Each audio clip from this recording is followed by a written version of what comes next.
Lisa, want to talk about T's in-laws?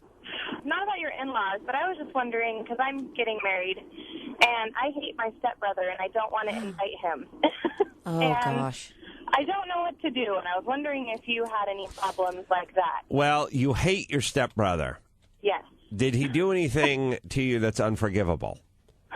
Not to me, just to our family. He just is not a good person. I just don't like him. He steals things, and he lies, and he's not nice to people. And this is your stepbrother, not your brother-in-law? No, my stepbrother. This is your stepbrother. Okay, let me ask a few things. First off, I don't know where you guys come down on this, but you being an a-hole and you not getting invited, no matter who you are, is fine with me. I believe you make your own bed. If you're a bad person, I don't care if you're brother, sister, mother, it doesn't matter to me. If you're a bad person, then you don't get invited. I'm cool with that. Like if you're the guy who always gets drunk and always gets out of hand and always starts a fight and always does this or always does that at a party, I'm not going to feel bad for you not inviting you to the next party. So fine. Screw them. But you have to think about the other people that may want this person to come.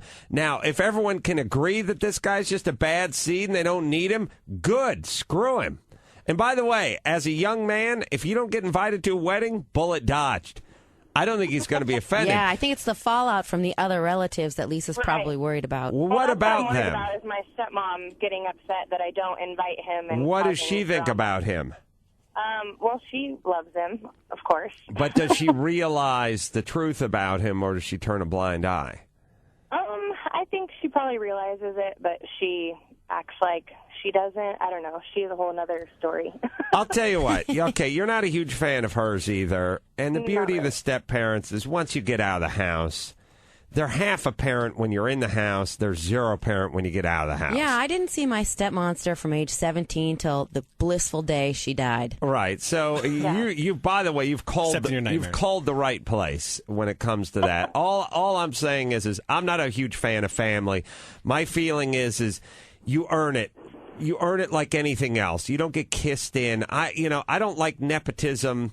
Overall, I don't like it when it comes to work, but I don't like nepotism when it comes to family either. Maybe that sounds weird and redundant, but if you're a bad dad or you're a bad mom, well, guess who doesn't get invited to the wedding? Yeah, and when it's wedding time, your chickens have come home to roost. Absolutely. And if she was a bad stepmom or he was a bad dude to you growing up, then screw both them. Now, you can have a conversation with her and you can go, look, I don't want to invite this kid to my wedding. And if you tell me right now that would break your heart and destroy you, then I'm going to listen. But if you can understand where I'm coming from, then I would respectfully ask that he not go. I have had this conversation with people in the past where not about inviting step friends or parents or whatever, but I've said to people, look, here's what I don't want to do, or here's what I do want to do. But you tell me. If that is devastating to you, if that destroys your world, then I'll listen to what you have to say. But if it's a 5 or 6, then let's just not do it.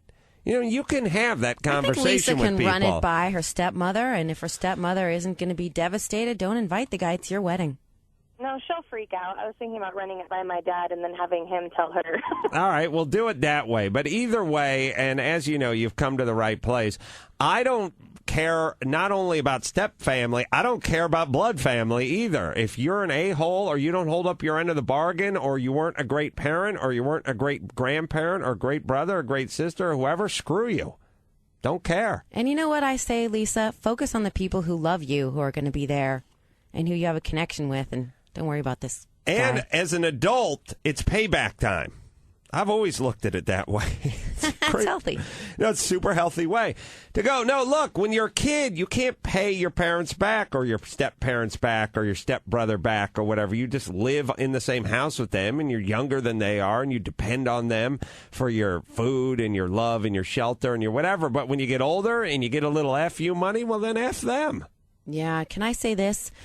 I feel really lucky because, as you both know, last year my brother had the giant spinal tumor, and he's going to be able to come to my wedding. he'll be in the middle of radiation, but he'll be able to come to my wedding, come to Vegas for a couple days, and I feel very lucky. And it's given me a lot of perspective. And he'll be glowing in the back. He'll be the one glowing. We won't even need candles. And as you guys also know, my fiance's sister died 10 years ago last month in a car accident, and her family has loaned me her wedding dress, which I'll be wearing. And she will not. I mean, she'll be there in spirit and satin, but she won't be there. So both of those things have given me a lot of perspective on my some of my petty likes and dislikes in my family. Although if my stepmother were alive, I wouldn't even allow her in the state of Nevada. Good. She should be punished.